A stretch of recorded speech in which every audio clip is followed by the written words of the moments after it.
يا رب بجاه الحسين وأخيه وجده وبنيه وأمه وأبيه فرج عنا ما نحن فيه. اجعل يومنا خيرا من أمسنا، اجعل غدنا خيرا من يومنا، اسمعنا ما يسر نفوسنا، ثبت علينا ديننا وعقولنا، اختم بالصالحات أعمالنا.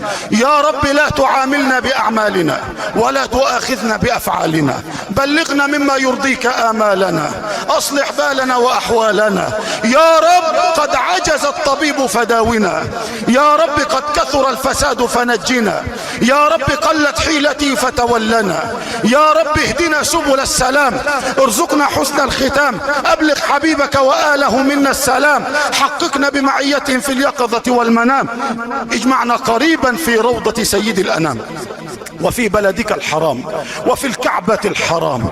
يا رب امنحنا ولا تمتحنا، واختر لنا ولا تخيرنا، وزدنا ولا تنقصنا، واحفظنا ولا تضيعنا، وارحمنا ولا تعذبنا. يا رب نسألك في هذه الساعة أن تجعل قلوبنا على قلب حبيبك محمد، أن تفتح الباب بيننا وبين سيدنا محمد، أن ترضي عنا سيدنا محمد، أن تعطف علينا قلب سيدنا محمد، أن تجعلنا سببا في إدخال السرور على سيدنا محمد.